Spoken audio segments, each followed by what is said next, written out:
नमस्कार सम्पूर्णलाई। म अहिले मेरो 36 को आँकडा फिल्म सकिएर मुम्बई फर्किएकी छु।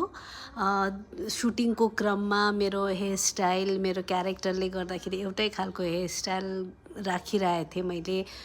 त्यो hairstyle hair colour change गर्न नमिल्ने र सुटिङमा हजुरहरूलाई थाहै छ दिनभरि सुटिङमा हेयर स्प्रे गर्ने विभिन्न किसिमको त्यो हेयर स्टाइल यो डेली के गर्दाखेरि पुरा हेयर ड्यामेज त हुन्छ नै।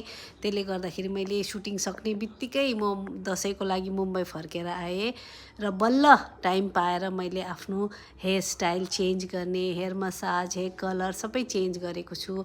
र हजुरहरूले भनिदिनु होला हजुरहरूलाई कस्तो लाग्छ मेरो यो हेयर कलर यो नयाँ हेयर स्टाइल। सबैजनाले सोच्नुहुन्छ होला निरुता सिंह युट्युब च्यानल खोलेर कता गायब भए यति वर्षदेखि भनेर। तर मैले साँच्चै भन्ने हो भने के हाल्ने म के गर्ने के कन्टेन्ट हाल्ने के गर्ने मलाई थाहा नै हुँदैन। र अहिले मैले फिल्म फेरि सुरु गरेको छु त्यसैले मैले टिकटक पनि सुरु गरेँ र अब बिस्तारै युट्युब च्यानल मार्फत म हजुरहरूलाई मेरो दिनचर्या बताउने छु। र मबाट केही भुलहरू भइहाल्यो भने माफ गरिदिनु होला। मलाई माया गर्नु होला यसरी नै। धन्यवाद। Thank you so much.